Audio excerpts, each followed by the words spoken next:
பாலு வந்து வக்கீல் பாலு தொடர்ந்து பொய்யான தகவலை, அது நீ நேற்று அந்த பேட்டி நான் முன்னாடி சொல்லிட்டேன், பேட்டி பார்த்தா ஒரு பதட்டம், ஒரு ஆவேசம், ஒரு பயம், அதை தான் அப்படியே ஒரு மாதிரி சிரித்து அப்படிலாம் சொல்லி அப்படியே ஒரு மாதிரி மறைச்சி அது ட்ராமா பண்ணுறாரு. அதெல்லாம் அந்த வித்தெல்லாம் அவங்களுக்கு தெரியும்.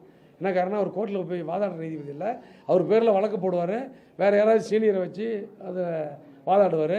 அப்புறம் கடைசியாக பார்த்தா நான் தான் நடத்துகிறேன்னு சொல்லிட்டு அதை 100 வக்கீலை வச்சு ஒரு பார்ட்டி கொடுத்து ஒரு பெருசாக அதை ஒரு ஃபோக்கஸ் பண்ணிக்குவார். இந்த மாதிரிலாம் ஒரு இது பண்ணவர் சொல்கிறாரு, காத்து கொண்டிருக்கிறோம், ஐயாவை வீழ்த்த காத்து கொண்டிருக்கிறோம் சிவில் நீதிமன்றத்துக்கு. ஏங்க நான் கேட்குறேன், ஐயாவை வீழ்த்துறதுக்கு அவர் மகனாலே முடியல, நீயா வீழ்த்த போற? நீயா வீழ்த்த போற? நீ என்ன வீழ்த்த போற? உன்னால் எதுவுமே பண்ண முடியாது. ஐயா என்ற ஒரு சுயம்பு திமுக, அதிமுக, காங்கிரஸ், வேற எல்லா கட்சிக்கும் கட்சியை தூக்கியதற்குன்னு ஒருத்தர் இருக்கிறாங்க. பாட்டாளி முயற்சி பொறுத்த வரைக்கும் இவர் ஐயாவே ஊராக போய் உருவாக்கிய இயக்கம். ஆக இதை நீங்கள் புரிந்து கொள்ள வேண்டும்.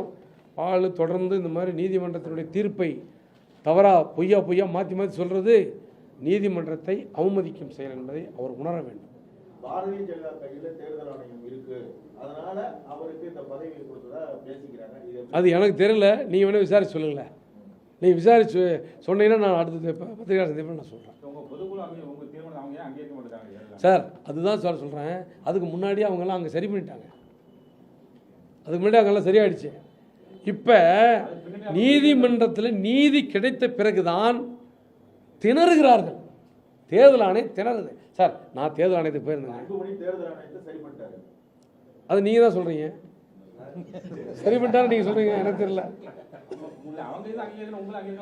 சார். இல்லை, இப்போ தேர்தல் ஆணையம் என்பது நீதிமன்றத்துக்கு இணையான அமைப்பு, அதுவும் இந்த மாதிரிலாம் பண்ணிடக்கூடாது. இந்த மாதிரிலாம் ஒருதலை பட்சமாக அவங்க இந்த மாதிரி நடந்ததெல்லாம் நாங்கள் வந்துங்க மிகப்பெரிய தவறு. தேர்தல் ஆணையத்தின் மேல் இருந்த மக்கள் நம்பிக்கை, இப்போ எதிர்கட்சிகள்லாம் சொன்னாங்க தேர்தல் ஆணையம் இது பண்ணுது அதை பண்ணுது சரியில்லை தவறாக பண்ணுறாங்கன்னு சொன்னாங்க. நாங்கள்லாம் கூட அப்போ யோசித்தோம். ஆனால் இப்போ அந்த செய்தி வந்த பின்னாடி தான் எங்களுக்கு ஒரு அதிர்ச்சியாக இருக்குது. இனிமேலும் இது போன்று நடந்து கொள்ளக்கூடாது.